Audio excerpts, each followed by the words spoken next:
नमस्कार दोस्तों, मैं राकेश कुमार स्वागत करता हूं आपको अपने चैनल इंदु विद्या पर। दोस्तों, जो आधुनिक भारत का एनसीईआरटी बुक का जो एक चैप्टर है, यूरोप में राष्ट्रवाद का उदय तथा भारत में राष्ट्रवाद का उदय किस तरह से होता है, इस चैप्टर से पिछला बार जो बीपीएससी ट्राई 3.0 का जो एग्ज़ाम हुआ था उसमें 3 से 4 क्वेश्चन पूछा हुआ था।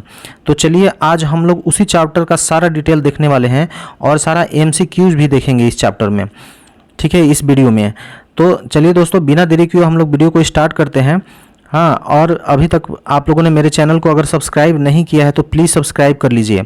और कल का वीडियो आप लोगों का बहुत इंपॉर्टेंट होने वाला है। कल का वीडियो आप लोग देखना मत भूलिएगा दोस्तों, क्योंकि देखिए पिछले बार जो बीपीएससी का एग्ज़ाम हुआ था 3.0 वाला, उसमें मैंने जो बिहार स्पेशल का क्वेश्चन दिया था उसे बहुत सारे क्वेश्चंस डायरेक्टली और इनडायरेक्टली मेरे को चैनल से लड़ा था दोस्तों। तो इस बार भी मैं उसी का प्रिपेयर कर रहा हूं, आप लोगों के लिए नोट्स तैयार कर रहा हूं। हाँ, और कल के वीडियो में मैं वो सारा चीज़ आप लोगों को बताने वाला हूं। तो वो वीडियो आप लोग देखिएगा, बिहार स्पेशल का वीडियो होगा, ठीक है। तो उससे पहले आप लोग चैनल को सब्सक्राइब कर लीजिए ताकि जो भी वीडियो आएगा सबसे पहले आप लोग को नोटिफिकेशन उसका मिलेगा, ठीक है दोस्तों। एग्ज़ाम में बहुत सारा समय बचा हुआ नहीं है, इसलिए आप लोग जल्दी से लग जाइए, ठीक है। तो चलिए हम लोग बिना देरी के वीडियो को स्टार्ट करते हैं। इस चैप्टर को पढ़ने से पहले हम लोग कुछ पॉइंट्स देखेंगे दोस्तों। ये पॉइंट्स आपको बुक में ऐसा, जैसे मान लीजिए कि कोई शब्द आता है निरंकुशवाद, तो आप लोगों को समझ में नहीं आएगा कि ये निरंकुशवाद है क्या। जैसे सामाजिक, जनतांत्रिक, गणतंत्र आएगा, इससे समझ में नहीं आएगा। तो पहले हम इन सारे चीज़ों को आप लोगों को क्लियर कर दूँ। जैसे देखिए निरंकुशवाद है, जैसे पहले जो राजा महाराजाओं की जो सरकार चलती थी, पहले तो लोकतंत्र नहीं था देश में, पहले तो राजा महाराजा ही शासन चलाते थे। तो उस समय के सरकार को हम लोग निरंकुशवाद कहते हैं। राजशाही जो था उस समय का, उसको हम लोग निरंकुशवाद कहते हैं। इसलिए कहते हैं कि वो सरकारें जो होती थी वहाँ पब्लिक की, आम जनता की ज़्यादा सुनी नहीं जाती थी दोस्तों। जो राजा के मन में आया या उनके जो मंत्री गण के जो मन में आया वो सारी चीज़ें हो जाती थी। उसमें प्रजा की भलाई है या प्रजा की बुराई है, उस चीज़ को नकार दिया जाता था, उस चीज़ पर ध्यान नहीं दिया जाता था। आज क्या है कि हम लोग लोकतंत्र वाले देश में जी रहे हैं। तो यहाँ पर कुछ भी आपके हिसाब से अगर नहीं हो रहा है तो आप धरना प्रदर्शन कर सकते हैं या कुछ भी अनशन पर बैठ सकते हैं या उनका विरोध कर सकते हैं। लेकिन उस समय वैसा नहीं था। उस समय वैसा अगर आप करते तो क्या होता था कि तुरंत आपको सजा दे दिया जाता था, बंद कर दिया जाता था या किसी प्रकार का दंड दे दिया जाता था। तो इसी सरकार को हम लोग क्या बोलते थे, निरंकुशवाद। वो जो सरकारें होती थी, वो जो राजशाही होता था, वो दमनकारी नीतियों पर चलता था दोस्तों, ठीक है। तो वो चीज़ हो गया। अब यहाँ पे दूसरा देखिए टर्म है सामाजिक, जनतांत्रिक, गणतंत्र। ये क्या है, तो एक्चुअल में जैसे मान लीजिए कि हाँ, ठीक है दोस्तों, यहाँ पे टाइपिंग नहीं हो पा रहा है। अच्छा देखिए, इसमें क्या है, जैसे गणतंत्र का मतलब आप लोग सीधा साधा समझ लीजिए। जैसे लोकतंत्र और गणतंत्र में क्या अंतर है, तो लोकतंत्र उस सरकार को हम लोग बोलते हैं कि जो सरकार चुना हुआ है। जैसे हम लोग आज वोटिंग देते हैं, प्रधानमंत्री का जो चुनाव होता है, राष्ट्रपति का जो चुनाव होता है, ये क्या है, इसमें वोटिंग दिया जाता है। आम आदमी से वोट लिया जाता है और उसके हिसाब से बहुमत के आधार पर सरकारें चुनी जाती है। लेकिन कुछ ऐसी जगह हैं कि जहाँ पे मान लीजिए जो कैंडिडेट हैं, जो उम्मीदवार जो खड़े होते हैं, तो वो किसी एक घराने से न हो। जैसे मान लीजिए कि वंशानुगत न हो।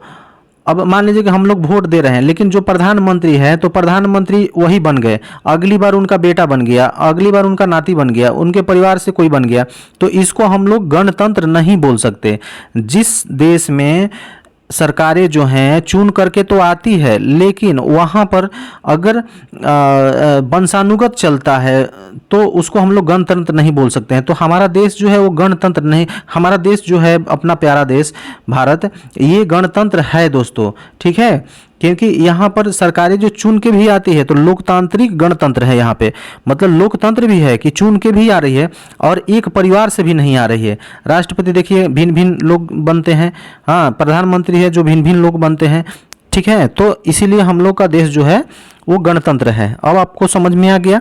तो चलिए, ये दोनों चीज़ समझ में आ गया आपको। अच्छा, तीसरा चीज़ है स्वतंत्रता की देवी।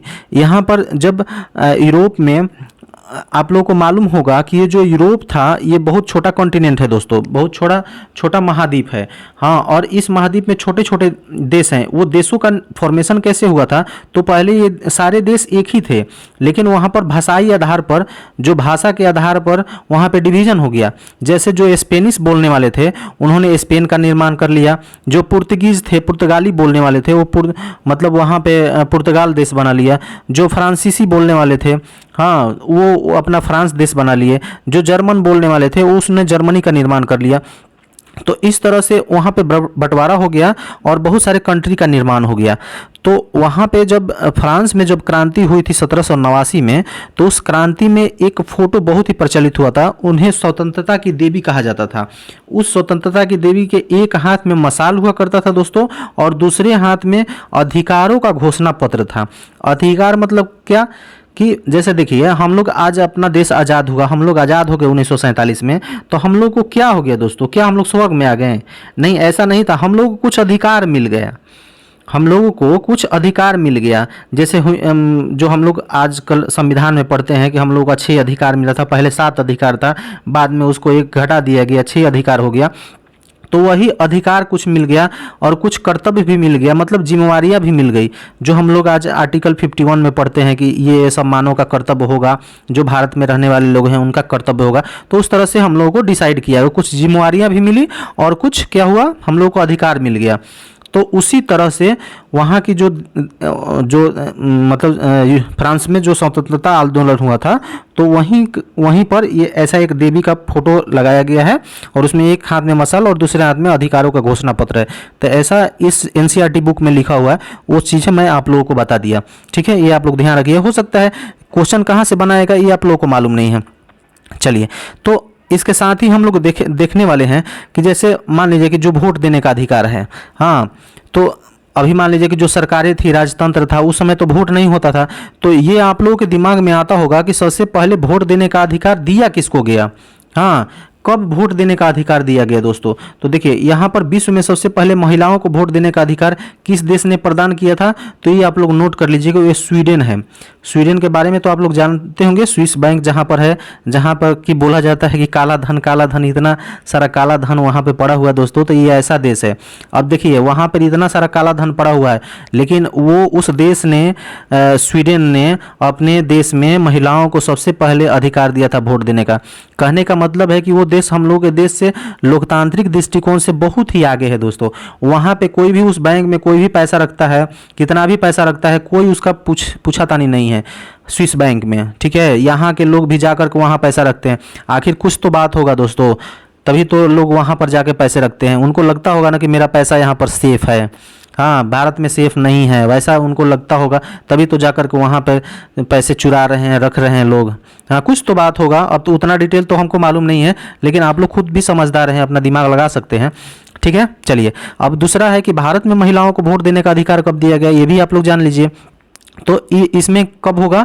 तो ये 1925 और 1926 में जो इलेक्शन हुआ था, उसमें महिलाओं को प्रथम बार जो वोट देने का अधिकार दिया गया था। ये भी आप लोग ध्यान रखिए। ठीक है, चलिए, ये क्वेश्चन हो गया। अच्छा, मैं आप लोगों से एक क्वेश्चन पूछता हूँ, उसका आप लोग जवाब दे दीजिए। हाँ, वोट देने का अधिकार किस प्रकार का अधिकार है? ये संवैधानिक अधिकार है कि राजनीतिक अधिकार है कि मौलिक अधिकार है कि विधिक अधिकार है? ये किस टाइप का अधिकार है, आप लोग बताइए। ठीक है, मैं इसी वीडियो में आप लोगों को बताऊँगा, लेकिन आप लोग अगर चाहें तो कॉमेंट कर सकते हैं। ठीक है दोस्तों, चलिए, अब यहाँ पे देख लेंगे। अब हम लोग फ्रांसीसी, अच्छा, इस क्वेश्चन का आंसर जान ही लीजिए। ये जो वोट देने का अधिकार है, इसका जो आंसर होगा ऑप्शन नंबर ए हो जाएगा। ठीक है, ये संवैधानिक अधिकार है, क्योंकि हम लोग का संविधान में आर्टिकल जो 326 है, 326, ठीक है दोस्तों, तो इस 326 में कहा गया है कि मत देने का अधिकार जो है वो भारत का संवैधानिक अधिकार है। ठीक है, 326 में ये ऐसा लिखा गया। इसका उत्तर जो होगा यहाँ पे मैं लिख दिया हूँ। हाँ, इसका मैं PDF भी आप लोग को प्रोवाइड कर दूंगा, PDF आप लोग डाउनलोड कर लीजिएगा। ठीक है। चलिए अब हम लोग आगे, फ्रांसीसी बहुत ही मेन चैप्टर है, इसको हम लोग फ्रांसीसी क्रांति को देख लेते हैं। ये पहला तो ये क्वेश्चन बन सकता है कि फ्रांसीसी क्रांति कब हुआ था, तो ये 1789 का डेट आप लोग कभी भूलिएगा मत, क्योंकि किसी न किसी एग्जाम में ये बार बार पूछता है। फ्रांसीसी क्रांति ने पहले से चले आ रहे राजतंत्र को ख़त्म किया। अच्छा, पहले चल रहा था राजतंत्र, तो कौन चला रहा था राजतंत्र उस समय जब ये फ्रांसीसी क्रांति हुआ? वहीं से राजतंत्र को समाप्त कर दिया गया। तो क्वेश्चन ये बनता है कि उस समय राजा कौन था, लास्ट राजा कौन था? ठीक है। जिस तरह से आप लोग देखते हैं कि सोवियत संघ का विघटन हुआ था 1991 में, तो सोवियत संघ के विघटन का क्वेश्चन पूछ देता है कि उस समय कौन ऐसा प्रधानमंत्री था जो इसको संभाल नहीं पाया, सोवियत संघ विघटन हो गया। तो आप लोग उसका भी, अब मैंने टॉपिक उखाड़ा है तो आप लोग जान लिए, मिखाइल गोर्बाचोव, उनका नाम था मिखाइल गोर्बाचोव, ये आप लोग ध्यान रखिएगा, ठीक है। इसको नोट कर लीजिएगा आप लोग, ठीक है। चलिए अब यहाँ पर हुआ यह था कि फ्रांसीसी जो क्रांति हुआ था, इसमें विशेषाधिकारों पर आधारित व्यवस्था को समाप्त कर दिया गया। विशेषाधिकार आधारित व्यवस्था क्या था दोस्तों? तो हो सकता है कुछ ऐसा व्यवस्था होगा जिसमें कुछ लोगों को कुछ विशेष अधिकार दिया होगा, कुछ लोगों को कुछ रियायतें दिया होगा। हाँ, तो वही रियायतें आज हम लोग जानेंगे कि क्या क्या रियायतें वहाँ की सरकार, जो पहले राजतंत्र चल रहा था, तो उस राजतंत्र में क्या चल रहा था, किस तरह से सरकारें चल रही थी, वो चीज़ हम लोग यहाँ पे देखेंगे। उसी से क्वेश्चन बनेगा आप लोग का। पहला तो चीज़ है कि समानता, स्वतंत्रता और बंधुत्व, ये तीनों टर्म को आप लोग याद रखिए। ये किसी न किसी एग्जाम में पूछते रहता है कि स्वतंत्रता, समानता और बंधुत्व, जो इक्वालिटी है और जो फ्रीडम है, और दूसरा है जो भाईचारा की जो नारा है, ये किस क्रांति की देन है? तो ये क्रांति जो है फ्रांस की क्रांति है। आप लोगों को जान करके ये आश्चर्य होगा कि जो फ्रांस की क्रांति थी वो दुनिया की दिशा और दशा को बदल दिया था दोस्तों। ये इतना महत्वपूर्ण क्रांति हुआ था जिसमें दुनिया में एक अलग लहर सी दौड़ पड़ रही थी। बहुत सारे देशों में, बहुत सारे कंट्री में उस समय, बहुत सारे क्षेत्रों में जो राजतंत्र, राजशाही उस समय चल रहा था, उस पे ये पानी फेर दिया।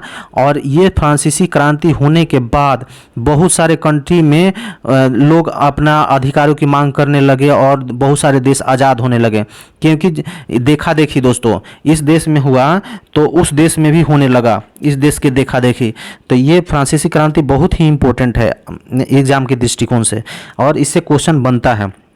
तो चलिए हम लोग देखते हैं कि जो राजतंत्र पहले चल रहा था फ्रांस में, वो किस टाइप के चल रहा था। तो वहाँ पे किस तरह से नियम पहले बनते थे, कौन वहाँ पे शासन चलाता था। तो पहला तो जान लीजिए कि वहाँ राजा शासन चलाता था, लेकिन राजा को सलाह देने के लिए कुछ मंत्रीगण भी थे। हाँ, तो वो मंत्रीगण लोग किस समाज से आते थे? तो पहला हो जाएगा उसमें पादरी समाज। पादरी ये क्या था दोस्तों? इटली में एक चर्च है, उसका नाम है कैथोलिक चर्च। उसके जो वहीं से सारा प्रशासन को कंट्रोल किया जाता था, उस चर्च से दोस्तों। आप लोग को जान करके हैरानी होगी, उस चर्च में जितने पादरी लोग थे, हाँ, तो वो लोग नियम वहाँ से बनाते थे, और जो भी वो नियम बना देते थे उस नियम को राजा को मानना पड़ता था, और राजा उसके हिसाब से क्या करते थे, सारे लोगों पे वो नियम को अप्लाई करते थे। तो ये पादरी लोग बहुत ही इंपॉर्टेंट हैं। मतलब पादरी मतलब जो पुजारी, उसमें चर्च में जो पुजारी लोग थे, जो मेन आदमी थे, वही लोग शासन चलाते थे। और दूसरा एक वर्ग था कुलीन वर्ग। कुलीन का मतलब हो गया कि यहाँ पर इसको सामंतवाद भी कहा जाता है दोस्तों। कुलीन वर्ग इसको कहते हैं कि जो धनी मनी लोग हैं, जैसे आज इंडिया में देख लीजिए अडानी है, अडानी है, अंबानी लोग हैं, हाँ, ये सब इतने बड़े बड़े लोग हैं, पैसे वाले लोग हैं। इन लोगों का पहला तो आजकल तो ये टैक्स देते हैं दोस्तों, लेकिन उस समय के जो कुलीन लोग थे वो टैक्स भी नहीं भरते थे। टैक्स केवल किसान और मजदूर लोग भरते थे। ये इन लोगों को टैक्स से भी छूट था, कुलीन लोगों को। सोचिए इतना सारा इन लोगों के पास पैसा था, सारा जमीन कुलीन वर्गों के पास ही था। समाज उस समय 3 वर्गों में बटा हुआ था, तो सारा जो खेत और ज़मीन था वो कुलीन वर्गों के पास था, और उस पर खेती करते थे किसान लोग, लेकिन किसान लोग ही टैक्स देते थे। अब बताइए, और यही कुलीन लोग टैक्स वसूला करते थे और सरकार के पास वो पैसा जाता था। अब सोचिए, दिया गया है एनसीईआरटी बुक में, दिखाया गया है एक फोटो कि जिसमें जो कुलीन वर्ग है वो ये है मकड़ा का जाल है, और जो मक्खी जो है वो मक्खी किसान मजदूर को फोटो में दर्शाया गया है। कि मक्खी उसमें जाके फंसती है और उसको मकड़ा का जाल जो है वो कुलीन वर्ग है उसको चूसते रहता है उसका ये तो इस टाइप से दिखाया गया है। तो सोच लीजिए कि वो कभी इसका पेट भरता नहीं था और ये लोग किसान मजदूर का बेचारे का शोषण होते रहता था। ठीक है, तो इस तरह से दिखाया गया है। उसी सब से तो आज़ादी मिला है। एक बार ऐसा हुआ दोस्तों, यहीं से देखिए आज़ादी का जो फ्रांस की आज़ादी है, फ्रांस की जो क्रांति है उसका नींव जो था यहीं से पड़ा था। तो इसमें नींव कहाँ से पड़ा दोस्तों? तो देखिए जो भी कानून बनता था, यहाँ पर देखिए, यहाँ पर मैं लिख दिया हूँ PDF में। ठीक है दोस्तों, तो यहाँ पर देखिए किसान मजदूर जो हैं वो टैक्स किसान देते थे, पर ज़मीन उनका नहीं था। ठीक है, ज़मीन पर अधिकार किनका था? तो कुलीन वर्गों का था। यहाँ पर देखिए दूसरा चीज़ है कि जब फ्रांस की क्रांति हुई थी तो उस समय राजा कौन था? तो ये आप नोट कर लीजिए। अभी आप लोग को बताया मैं कि प्रधानमंत्री उस समय कौन था यहाँ का, जब रूस का विघटन हुआ था तो उस समय वहाँ का प्रधानमंत्री मिखाइल गोर्बाचोव थे। लेकिन जब फ्रांसीसी क्रांति हुआ था उस समय यहाँ का राजा लुई 16वां था। ठीक है, ये आप लोग को ध्यान रखना है। चलिए अब हम लोग नेक्स्ट देखते हैं कि नेक्स्ट में है कि फ्रांस में क्रांति से पहले वहाँ का राजा 2 प्रकार का कर देता था, 2 प्रकार का कर लेता था। ठीक है, वहाँ का जो राजा था उस समय कर कितने पर, ये दोनों याद रखिएगा। पहला जो कर है ये टाइल था और दूसरा टाइड था। टाइल और टाइड, हाँ, ये 2 प्रकार का टैक्स वसूला जाता था किसानों से उस समय। जो टाइल होता था दोस्तों, ये मतलब संपत्ति का आधा लिया जाता था, जितना भी उत्पादन होता था उसका 50% भाग ले लिया जाता था। ठीक है, वो किसान चुकता करता था। और जो टाइड था वो 1/10 हिसाब से ये वसूला जाता था। ये चर्च को ये पैसा जाता था। मतलब जो अभी आप लोगों को मैंने बताया कि जो पादरी वर्ग थे वो चर्चों में रहते थे, तो चर्च का खर्चा 1/10 हिस्सा जो है टैक्स का वो चला जाता था किसानों से, किसके पास? तो चर्च के पास। ठीक है, तो ये दोनों इंपॉर्टेंट है, इसको आप लोग याद रखिए, टाइल और टाइड। अब चलिए जब फ्रांस में क्रांति हुई उस समय कौन सा राजा था? हाँ, तो लुई 16वां। अच्छा, ये तो रिपीट हो गया, मैंने बताया था इसको पहले। हाँ, फ्रांस की क्रांति की शुरुआत, यहाँ से हम लोग देखेंगे कि फ्रांस की क्रांति की शुरुआत आखिर हुई कहाँ से। हाँ, तो यहाँ पे देखिए राजा जो नियम पहले बनाता था तो उस नियम बनाने के लिए 3 लोगों का एक समूह बनाया जाता था। वो पहले इसमें पादरी लोग भी आते थे, हाँ, और पादरी वर्ग से 300 सदस्य आते थे, 300 आदमी, और लेकिन उनका वोट एक था। 300 लोग आते थे लेकिन सभी मिलाकर के एक वोट देते थे। जो कुलीन वर्ग थे उसका भी 300 सदस्य आते थे और उनका भी वोट का मत एक ही था, एक वोट देते थे। और जो किसान मजदूर थे, हाँ, ये 600 के करीब में आते थे। इनकी संख्या 600 हुआ करती थी, लेकिन इनका भी वोट एक ही पड़ता था। हाँ, और उसी हिसाब से जिसका ज़्यादा हो गया वोट तो उसके हिसाब से फिर राजा वहाँ पर क्या करता था, नियम कानून को में चेंजिंग या बदलाव जो भी करना है वो करता था। ठीक है, लेकिन एक समय ऐसा आया कि जब ये किसान मजदूर लोग बोलने लगे कि जितने यहाँ पर आदमी जुट रहे हैं वो सबका वोट लिया जाए, सबका मत का मतलब सबका मत लिया जाए। तो जब ऐसा हुआ तो राजा ने इस बात को मानने से इनकार कर दिया। तो मानने से इनकार कर दिया तो यहीं से देखिए क्रांति की शुरुआत होती है। तो इन लोगों ने क्या किया, जो 600 आदमी थे किसान मजदूर, इन्होंने तुरंत वहाँ के एक वर्साय हाउस था, उस वर्साय हाउस में जा करके और ये लोग मीटिंग करने लगे और वहाँ पे नियम ये लोग बनाने लगे और राजा को इन्होंने बाइकआउट कर दिया। इन्होंने बोला कि आपने हमको रिजेक्ट किया तो हम लोग भी आपको रिजेक्ट करते हैं और आज से नियम हम लोग बनाएंगे और आपको मानना पड़ेगा, नहीं तो हम लोग आपको रिजेक्ट करेंगे। ठीक है, उसी चीज़ को नाम दिया गया, जब ये लोग बैठे थे 600 लोग, उस चीज़ को नाम दिया गया नेशनल असेंबली। इसको ध्यान रखिए, देखिए ये BPSC ने ये क्वेश्चन पूछ दिया था नेशनल असेंबली के बारे में। हाँ, कि ये नेशनल असेंबली का फॉर्मेशन कब हुआ था, तो 1789 में। ठीक है, और ये कहाँ पे हुआ था दोस्तों, तो फ्रांस में। ये BPSC का क्वेश्चन पूछा हुआ है कि फर्स्ट बार नेशनल असेंबली का गठन कब किया गया था। हाँ, तो यही चीज़ उन्होंने जब बैठक किया आपस में तो उसको नेशनल असेंबली ये लोग नाम दे दिया। और वहीं पे एक जैकोबिन क्लब भी है, उसके बारे में भी मैं आप लोगों को बताऊंगा आगे वीडियो में। और उसी जैकोबिन क्लब का सदस्य बना था कौन, यहाँ भारत का टीपू सुल्तान, जो जाकर के यहाँ अंग्रेजों से, जब आंग्ल मैसूर युद्ध हो रहा था उस समय जाकर के वो हाथ मिलाया था, किससे, वो फ्रांस से उसका ताल्लुक था। ठीक है दोस्तों, तो वही पर जा करके जैकोबिन क्लब का वो मेंबर बना था टीपू सुल्तान। तो भी चीज़ मैं इस वीडियो में आप लोग को बताऊंगा क्योंकि सारा चीज़ NCERT में पढ़ने को है और यहीं से क्वेश्चन बनेगा आप लोगों को। चलिए तो हम लोग यहाँ पर देख लेते हैं। हाँ, राजा की मान्यता को खारिज कर दिया तथा इस घटना के बाद की स्थिति हम लोग देखते हैं। राजा की मान्यता को इन लोगों ने खारिज कर दिया और तुरंत जाकर के ये बास्तिल का किला भी बीपीएससी में पूछा है। ठीक है, इसको भी आप लोग ध्यान रखिए, ये बहुत इंपॉर्टेंट है। इसको भी बीपीएससी में पूछा गया कि बास्तिल का किला पर आक्रमण कब हुआ था, तो 14 जुलाई को। और इसी 14 जुलाई को क्या मनाया जाता है, फ्रांस में स्वतंत्रता दिवस मनाया जाता है। आप लोग ध्यान रखिएगा, बास्तिल के किले पर इन्होंने आक्रमण कर दिया और वहाँ पे जितने भी कैदी बंद थे उनको सबको रिलीज कर दिया गया और स्वतंत्र कर दिया गया। इसी दिन को स्वतंत्रता दिवस के रूप में मनाया जाता है, 14 जुलाई को। और देखिए अमेरिका वाला भी आप लोग जान लीजिए, अमेरिका में 4 जुलाई को होता है, 4 जुलाई को, और यहाँ पे फ्रांस में कितना, 14 जुलाई को। हाँ, देखिए अमेरिका, ब्रिटेन और फ्रांस ये तीनों भारत की आधुनिक भारत के दृष्टिकोण से बहुत ही महत्वपूर्ण है। इसी सब से क्वेश्चन पूछता है, अमेरिका से क्वेश्चन पूछेगा, प्लस में दूसरा फ्रांस से बहुत ज़्यादा हम लोग जो बीपीएससी है या कोई भी यहाँ का एग्ज़ाम होता है तो अगर विश्व इतिहास से जो क्वेश्चन पूछ रहा है तो उसमें फ्रांस जरूर शामिल रहता है दोस्तों। तो इतना है कि फ्रांस से एक भी क्वेश्चन आप लोगों को छूटे नहीं, आप लोग इस तरह से पढ़िएगा।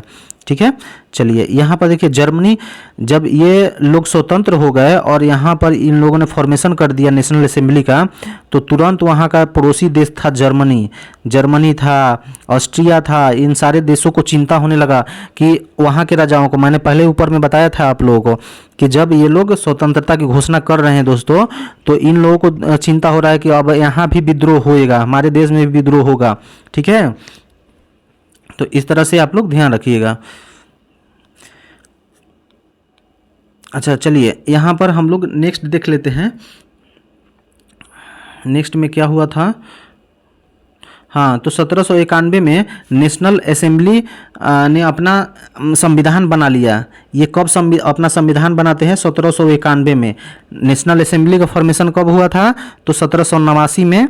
ठीक है, और इन्होंने अपना संविधान कब बनाया, तो 2 साल के बाद। ठीक है, 2 साल के बाद 1791 में तुरंत इन्होंने अपना संविधान बना लिया और इसी संविधान को चर्चा करने के लिए एक जैकोबिन क्लब बनाया गया। तो इसी जैकोबिन क्लब का मेंबर बना था कौन, टीपू सुल्तान। ठीक है, ये जो जैकोबिन क्लब बना था दोस्तों वहीं पे, और यहाँ पे देखिए मैं ये भी साथ साथ लिख दिया, इसी जैकोबिन क्लब का सदस्य बना था टीपू सुल्तान, ये भी आप लोग ध्यान रखिएगा। ठीक है, चलिए अब यहाँ पर आता है नेपोलियन बोनापार्ट, वहाँ का मेन सम्राट था दोस्तों। नेपोलियन बोनापार्ट सम्राट कब बना था, ये भी क्वेश्चन पूछता है। तो ये 1804 में जाकर के ये नेपोलियन वहाँ का सम्राट बनता है और इसका मेन उद्देश्य रहता है कि जितने भी इसके अड़ोसी पड़ोसी देश हैं, नेपोलियन कहा जाता है कि दोस्तों कि ये उस पड़ोसी देश पर, जैसे प्रसा था, ऑस्ट्रिया था, रूस था, यहाँ पर सब जगह राजतंत्र चल रहा था। तो इसने ठाना था कि जहाँ जहाँ भी राजतंत्र चल रहा है उस देश को हम लोग आज़ाद करेंगे। तो पहला कि इसने किसको आज़ाद करवाया था, तो इटली को। इटली पर आक्रमण किया और वहाँ के राजतंत्र को, राजशाही को समाप्त किया और वहाँ पे लोकतंत्र का व्यवस्था कर दिया। हाँ, और ये जहाँ जहाँ जाता था उस क्षेत्र को जीतते जाता था दोस्तों। यहाँ पे एनसीईआरटी बुक में दिखाया गया है, और इससे भी एक पिछला बार क्वेश्चन बना था कि नेपोलियन को दिखाया गया है कि ये जिधर जा रहा है उधर सारा जीतते जा रहा है, लेकिन जब ये वापस आ रहा था तो सारा फिर से वही इसका मतलब डाकिया का एक चित्र बनाया गया था और एक लेटर नीचे गिर रहा है और उसमें दिखाया गया है कि जितना भी ये प्रदेश जीता था वो सारा ये खोते गया। ठीक है, तो इसको ध्यान में रखिएगा आप लोग। नेपोलियन कब ये बना था सम्राट, तो 1804 में। हाँ, ये ध्यान रखिए आप लोग। चलिए उस समय देखिए फ्रांस जो था और ब्रिटेन था एक दूसरे के प्रतिद्वंदी थे दोस्तों। ये फ्रांस जब आज़ाद हुआ, हाँ, जब यहाँ पे स्वतंत्रता की घोषणा की गई, क्रांति हुआ, तो उससे ब्रिटेन भी चिंतित था दोस्तों, क्योंकि बैलेंस ऑफ पावर बिगड़ जाता था। जब ब्रिटेन को लग रहा था कि अब तो यहाँ पे आज़ाद हुआ तो मेरे देश पे भी ऐसा हो सकता है। ठीक है, तो इन्होंने तुरंत वहाँ पे, एक्चुअली में बात ये था कि जो फ्रांस था, तो फ्रांस का जो थल सेना था, वो नेपोलियन का जो थल सेना था वो काफ़ी मजबूत था दोस्तों, और जो ब्रिटेन था उसका नौसेना काफ़ी मजबूत था। ठीक है, तो ये दोनों का और एक दूसरे के दोनों प्रतिद्वंदी थे। ठीक है, तो इसको लग रहा था कि कहीं ब्रिटेन की तरफ ना ये मुड़े, लेकिन वैसा हुआ नहीं। ठीक है, पहले इन्होंने किसको आज़ाद करवाया, तो नेपोलियन ने सबसे पहले इटली पर आक्रमण किया और इटली को इन्होंने आज़ाद करवाया। ठीक है दोस्तों, तो ये भी देख लीजिए। और 1904 में ये नेपोलियन फ्रांस का सम्राट बनता है और 10 साल बाद ही वाटरलू का युद्ध होता है। इस वाटरलू के युद्ध में नेपोलियन पकड़ा जाता है दोस्तों, और नेपोलियन पकड़ा गया और इसको वहीं पे कैद कर लिया गया, और कैद करके और इसको सेंट हेलेना द्वीप, ये पूछता है कि कहाँ पर भेजा गया था, तो सेंट हेलेना द्वीप भेज दिया गया और वहीं पे इसका मृत्यु हो गया। तो इसको कब पकड़ा गया था, वाटरलू का युद्ध कब हुआ था, ये भी आप लोग का ध्यान रखना है। ठीक है, अब चलिए हम लोग थोड़ा सा यहाँ पर भारत की स्थिति क्या थी उसके बारे में हम लोग देख लेते हैं। इस समय जब वहाँ फ्रांस में ऐसा स्वतंत्र हो रहा था, उस समय देखिए भारत में अंग्रेज लोग अपना पैर पसार रहे थे। अभी आप लोग को मैंने दिखाया कि 1789 में वहाँ पर चल रहा था, 1789 में फ्रांस की क्रांति हुआ था, लेकिन 1757 में ही देखिए यहाँ पे प्लासी की लड़ाई होती है। हाँ, तो प्लासी की लड़ाई किसके किसके बीच होती है, 1757 में अंग्रेजों और सिराजुद्दौला के बीच में। हाँ, सिराजुद्दौला को इन्होंने हरा दिया। फिर तुरंत 2 साल बाद ही 1759 में बेदरा का युद्ध होता है, और बेदरा के युद्ध में अंग्रेजों ने डचों को भी हरा दिया और डच को हराया। ठीक है, यहाँ पर देख लीजिए। फिर वांडीवास का युद्ध होता है 1760 में। इस युद्ध में अंग्रेज ने फ्रांसीसियों को भी हरा दिया। वहाँ पर देखिए ब्रिटेन में भी वहाँ पे तानातनी चल रहा था। हाँ, और इधर में दोनों औपनिवेशिक यहाँ पर भारत में भी दोनों मौजूद थे, मतलब यहाँ पर फ्रांस भी मौजूद था और ब्रिटेन भी मौजूद था, अंग्रेज लोग भी यहाँ पर थे। तो दोनों के युद्ध में वांडीवास का युद्ध होता है। ठीक है, और वांडीवास के युद्ध में फ्रांसीसियों को हार होती है और अंग्रेज वहाँ पर जीत जाते हैं। ठीक है, तो ये भी आप लोग को ध्यान रखना है। चलिए 1764 में फिर देख लीजिए। यहाँ पे 1764 में क्या हुआ था, बक्सर का युद्ध हुआ था। इस बक्सर का युद्ध में पूछ देता है कि कौन कौन शामिल था, तो अंग्रेज लोगों की तरफ से कौन शामिल था, तो हेक्टर मुनरो लड़ा था। हाँ, अवध का नवाब सुजाउद्दौला था, मुगल सम्राट शाह आलम द्वितीय था। हाँ, और बंगाल का नवाब मीर कासिम। ये तीनों लोगों को मिला करके अंग्रेजों ने, अकेले हेक्टर मुनरो ने इन तीनों लोगों को पराजित किया था बक्सर के युद्ध में। और जैसे ही बक्सर का युद्ध समाप्त हुआ तो तुरंत इन लोगों ने संधि कर लिया। किससे, अंग्रेज लोगों ने संधि किया मुगल सम्राट से, इलाहाबाद की संधि। और तुरंत इन लोगों ने दीवानी व्यवस्था, मतलब जो टैक्स वसूलने का है, टैक्स वसूलने का जो काम है उसको दीवानी व्यवस्था कहा जाता है, उस पर इनका अधिकार हो गया। और ये कब अधिकार हुआ था, तो 12 अगस्त को। ठीक है, 12 अगस्त को इनका अधिकार हुआ था दोस्तों। इस 12 अगस्त को बीपीएससी ने कितना बार पूछा है मैं आप लोगों को नहीं बता सकता हूँ। ठीक है, बहुत बार, मेरा कहने का मतलब है कि बहुत बार पूछा है 12 अगस्त वाला डेट कि कब दीवानी व्यवस्था पर अधिकार हुआ था। तो ये डेट सहित आप लोग को याद करना पड़ेगा। 17 अगस्त 1765 को। ये किसके तरफ थ्रू हुआ था, तो इलाहाबाद की संधि के थ्रू हुआ था। इलाहाबाद की 2 संधि हुआ था, और एक जाकर के 16 अगस्त को भी एक संधि हुआ था, उसको भी याद रखना है आप लोगों को। 16 अगस्त 1765 को इलाहाबाद का द्वितीय संधि हुआ था। ठीक है, तो चलिए इतना सारा चीज़ देख लिए। अब देखिए यहाँ पर, हाँ, यहाँ पर उस समय और क्या क्या चल रहा था।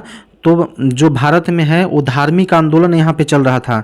आप लोगों को मालूम होगा कि सबसे पहले धार्मिक आंदोलन के जन्मदाता किसको माना जाता है दोस्तों। हाँ, यहाँ पे पुनर्जागरण इसको बोला जाता है, अगर सही मायने में पूछे तो पुनर्जागरण का जनक जो थे वो राजा राम मोहन राय थे। राजा राम मोहन राय जी थे। आत्माराम पांडुरंग को भी यहाँ पे पढ़ना होगा आप लोगों को, उस समय थे। केशव चंद्र सेन थे। स्वामी दयानंद सरस्वती जी थे। तो इनके बारे में भी मैं आज इतना फैक्ट्स आप लोगों को बताऊंगा कि ये किसी एग्जाम में आप लोगों को एक भी फैक्ट छूटने वाला नहीं है। देखिए, उस समय जब धार्मिक आंदोलन भारत में शुरू हो रहा था तो एक तरफ हिंदू लोग भी अपने लिए धार्मिक सुधार करना चाहते थे। धार्मिक सुधार मतलब आप लोग समझ रहे हैं दोस्तों ये क्या था। जैसे मान लीजिए कि हम लोगों का जो धर्म है वो सनातन धर्म है। ठीक है, हाँ, मुस्लिम लोगों का मुस्लिम धर्म है। तो उस समय हम लोगों के जो धर्म में बहुत सारे कुरीतियाँ समा गई थी। कुरीतियाँ मतलब कि जैसे आप लोग देखते होंगे कि आजकल औरतें जो हम लोग के यहाँ पे मतलब कोई भी पूजा पाठ करती है या आडंबर करती है, हाँ, तो यहाँ पर बहुत सारा देखेंगे कि बहुत सारा विधि व्यवस्था किया जाता है। मतलब भगवान को पूजा करने के लिए इतने सारे विधि लोग करते हैं कि कहा नहीं जा सकता। मतलब बहुत सारे अनर्गल चीज़ें भी होती हैं। तो वही सब जो अपना धर्म था उसको कुरीति बोला जाता है कि मतलब बढ़ते बढ़ते धर्म इतना आगे चल गया कि हम लोग मतलब एक छोटा चीज़ को भी उसमें कुछ ना कुछ मान बैठते हैं। ठीक है, और उसके से हम लोग कुछ अपेक्षा करने लगते हैं। तो वही उस समय हो रहा था। धर्म इतना आगे बढ़ चुका था कि बहुत सारे अंग्रेज लोगों को, आप लोगों को जान करके हैरानी होगी कि अंग्रेज लोगों को कुछ भी काम करवाना होता था ना, तो वो धर्म से जोड़ देते थे उसको कि ये नहीं कीजिएगा तो ये आपका धर्म भ्रष्ट होगा। हाँ, तो वो तुरंत आदमी काम करने लगता था। सोच लीजिए, ऐसा लोग का मानना था। आज वो धर्म कहाँ चला गया दोस्तों? उस समय मानना था कि समुद्र पार करना हम लोगों के धर्म विरुद्ध है। समुद्र में कोई जाता नहीं था। राजा राम मोहन राय पहली बार वो इंग्लैंड गए थे दोस्तों, वो पानी वाला जहाज से। तो बोला था कि समुद्र में अगर कोई चला गया तो वो हम लोगों का धर्म का ऐसा हानि होगा, हम लोगों का धर्म में नहीं लिखा हुआ है। ठीक है, तो उस चीज़ को तोड़ा था। और वहीं पर जाकर के ब्रिस्टल इंग्लैंड में, ये भी चीज़ बीपीएससी ने पूछा हुआ कि राजा राम मोहन राय की मृत्यु कहाँ हुई थी, तो ब्रिस्टल इंग्लैंड गए थे, वहीं पर उनकी मृत्यु हो गई थी, ब्रिस्टल इंग्लैंड में। ये भी आप लोग ध्यान रखिएगा। तो ऐसा कहने का मतलब है कि धर्म में बहुत सारे आडंबर समा गए थे। उस आडंबर को समाप्त करने के लिए ये लोग धार्मिक सुधार चलाया गया था आंदोलन उस समय। ठीक है, सती प्रथा चल रहा था, बहुत सारे विधवा प्रथा चल रहा था। विधवा का पुनर्विवाह नहीं होता था दोस्तों। हाँ, शिशु वध कितने जगह पर तो अभी भी है, शिशु वध होता था दोस्तों। ठीक है, तो ये सारा चीज़ पर रोक लगाया गया। इसी को धर्म सुधार आंदोलन कहा जाता है। तो हिंदू लोग अपना धर्म सुधार में लगे हुए थे, तो दूसरे तरफ मुस्लिम भी अपने धर्म सुधार में लगे हुए थे। ठीक है, तो चलिए, हम लोगों को ज़्यादा इस सब के बारे में मतलब नहीं डीपली नहीं जाना है, लेकिन थोड़ा सा मैं आप लोगों को इतना बता दिया कि दिमाग में आपको बैठे। आप लोग अन्यथा मत लीजिएगा दोस्तों। हम लोग को एग्ज़ाम से मतलब है और हम लोग को किसी तरह एग्ज़ाम क्रैक करना है और नौकरी लेना है। ठीक है, आप लोग ये मत सोचिएगा कि हम हिंदू धर्म का बुराई कर रहे हैं चाहे मुस्लिम धर्म का बुराई कर रहे हैं। नहीं दोस्तों, ऐसा मैं कभी नहीं कर सकता। वो मेरे ब्लड में ही नहीं है दोस्तों। ठीक है, मैं सभी लोगों का रिस्पेक्ट करता हूँ और रिस्पेक्ट करता रहूँगा आगे भी। ठीक है दोस्तों, तो चलिए, हमारे लिए सब बराबर हैं। हाँ, सब मेरे लिए प्रिय हैं दोस्तों। मेरे साथ जितने भी बच्चे पढ़ते हैं वो सब मेरे प्रिय हैं। चलिए, तो यहाँ पे देखेंगे दोस्तों कि जैसे हिंदू धर्म में सुधार हो रहा था उस समय मुस्लिम धर्म में भी वैसे लोग सुधार करने पे चले गए। तो मुस्लिम धर्म में एक चीज़ को, एक जन को आप लोग याद रखिएगा, वो है सर सैयद अहमद खान, क्योंकि इनके बारे में क्वेश्चन बहुत सारा बनता है। ठीक है, और मैं इन्हीं के बारे में आज बताऊंगा आप लोगों को। ये इनके बारे में इसलिए क्वेश्चन बनता है कि पहला तो ये देखिए, ये लगे हुए थे एक तरफ अपना धर्म सुधारने के, धार्मिक सुधार लाने के लिए, और दूसरी तरफ ये हिंदुओं का विरोध भी कर रहे थे। हाँ, हिंदू बाहुल्य क्षेत्रों को ये विरोध भी कर रहे थे, इसीलिए इंपॉर्टेंट हो जाते हैं और इनसे क्वेश्चन बनता है। इन्होंने पहली बार कहा था, देखिए इनका स्टेटमेंट मैं यहाँ पर नोट किया हूँ और ये क्वेश्चन पूछा हुआ है। इन्होंने कहा था कि हिंदू और मुस्लिम भारत की दो सुंदर आंखें हैं। हिंदू और मुस्लिम को बताया था इन्होंने कि दो सुंदर आंखें हैं भारत के। अब सोचिए, इन्होंने ऐसा स्टेटमेंट दिया। ये स्टेटमेंट इनका पूछा गया है। ठीक है, ये बीपीएससी ने पूछ डाला है इस स्टेटमेंट को, तो आप लोग ध्यान रखिएगा। हाँ, दूसरा चीज़ इन्होंने बताया कि इन्होंने पाश्चात्य शिक्षा का समर्थन किया। पाश्चात्य शिक्षा मतलब पश्चिमी शिक्षा। इनका कहना था कि जो भी हम लोग भारत में जो यहाँ पे चल रहे हैं, जो भी काम कर रहे हैं, तो यहाँ पे हम लोग पश्चिमी शिक्षा को अपनाया जाए। पश्चिमी शिक्षा मतलब कि वहाँ पर उन लोग साइंस में डेवलपमेंट का बात करते थे। हाँ, नया नया चीज़ वो लोग सीखने का बात करते थे, और हम लोग हैं कि मतलब कुछ नया जनरेट नहीं करते थे। तो इनका कहना था कि आप लोग पश्चिमी शिक्षा सीखिए। और ये कोई कितना लोग थे कि पश्चिमी शिक्षा का विरोध करते थे। ठीक है, तो इन्होंने भी पश्चिमी शिक्षा का सपोर्ट किया है, और राजा राम मोहन राय ने भी पश्चिमी शिक्षा का सपोर्ट किया था। तो देखिए, आजकल ये नहीं पूछता है कि आत्मीय सभा का स्थापना राजा राम मोहन राय ने कब किया, ये नहीं पूछता है। पूछ देता है कि उन्होंने पाश्चात्य शिक्षा का समर्थन किया था कि नहीं। उनके विचारों से क्वेश्चन पूछ देता है दोस्तों। तो इसी सब में बच्चे फंस जाते हैं, तो इसीलिए मैं यहाँ पे बता रही हूँ। पहला दूसरा चीज़ है कि इन्होंने मुस्लिमों से कांग्रेस नहीं ज्वाइन करने की सलाह दी थी। इन्होंने ये जो राजा राम सर सैयद अहमद खान थे, तो ये इनके जितने भी मुस्लिम भाई थे तो उनसे ये आग्रह किए थे कि आप लोग कांग्रेस को ज्वाइन मत कीजिए, क्योंकि कांग्रेस जो है वो हिंदू बाहुल्य है और वो हिंदुओं के पक्ष में ही केवल फैसले लेती है, मुसलमानों के पक्ष में फैसले नहीं लेती है। तो इनका ये भी एक स्टेटमेंट है, ये भी पूछा गया है, इसको भी आप लोग ध्यान रखिएगा। अलीगढ़ जो मुस्लिम विश्वविद्यालय है उसकी स्थापना यही किए थे दोस्तों, कौन? सर सैयद अहमद खान। अलीगढ़ मुस्लिम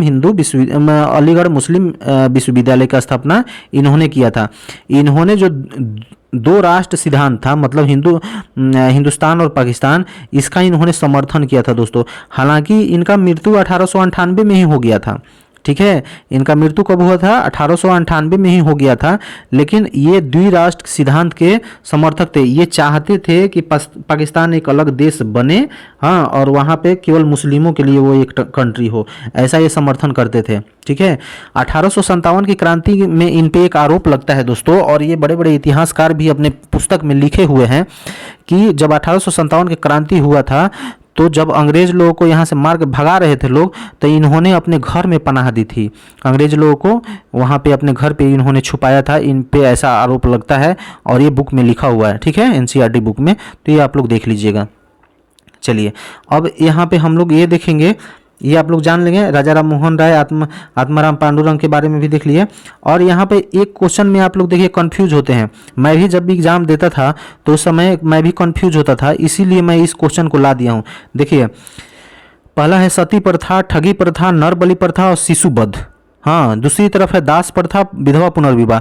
ये सभी प्रथाएं मुझे भी एग्जाम में कंफ्यूज कर देती थी, हाँ, कि कौन सा प्रथा किसके काल में हुआ था, और मैं एक साथ मैं किसी चीज़ को पढ़ नहीं पाता था। तो इसीलिए मैंने कोशिश किया हूँ कि आप लोगों को सारा चीज़ एक साथ दे दूँ, ताकि आप लोग इसमें कंफ्यूज मत होइएगा। आप लोग इतना याद रखिए दोस्तों कि देखिए सती प्रथा, ठगी प्रथा, नर बलि प्रथा और शिशुवध प्रथा, ये किसके काल में हुआ था? तो लॉर्ड विलियम बेंटिंक। ये सभी काम लॉर्ड विलियम बेंटिंक के समय में हुआ था, ठीक है। सती प्रथा, ठगी प्रथा, नर बलि प्रथा और शिशुवध प्रथा, ये तीनों आप चारों ध्यान रखिए आप लोग। लेकिन इससे क्वेश्चन एक और बन जाता है कि सती प्रथा जब हटाया जा रहा था तो विलियम बेंटिंक को किसने सहयोग किया था? तो इसमें राजा राम मोहन राय जी ने सहयोग किया था, ये ध्यान रखिए। लेकिन वहीं ठगी प्रथा होगा तो ठगी प्रथा किसके सहयोग से हुआ था? तो कैप्टन सलीमन के सहयोग से। ये कैप्टन सलीमन कौन थे दोस्तों? तो देखिए ठगी प्रथा जो आज का जो उत्तर प्रदेश आप लोग देख रहे हैं, और वहाँ का जो उत्तर प्रदेश का जो दक्षिणी भाग है, जो मध्य प्रदेश में हल्का मैप आप लोग देखेंगे तो मध्य प्रदेश में इंटर किया हुआ है, उस क्षेत्र को हम लोग बोलते हैं बुंदेलखंड का इलाका। तो वो जो बुंदेलखंड का इलाका है उस तरफ बहुत ठगी का हो रहा था दोस्तों। इतना ठगी मशहूर हो गया था कि आए दिन एक घटना हो रही थी ठगी का।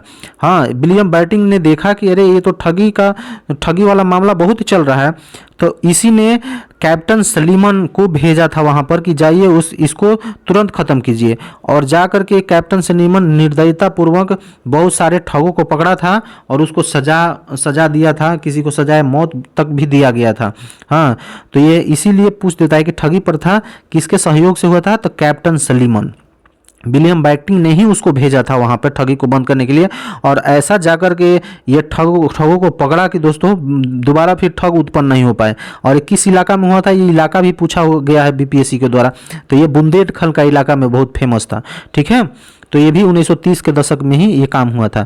तो इतना सारा विलियम बेंटिंक के काम में हुआ। लेकिन यहाँ पर एक चीज़ ध्यान रखिए कि दास प्रथा अगर पूछ देगा तो ये दास प्रथा किसके शासनकाल में होता? तो लॉर्ड एलनबरो के समय में।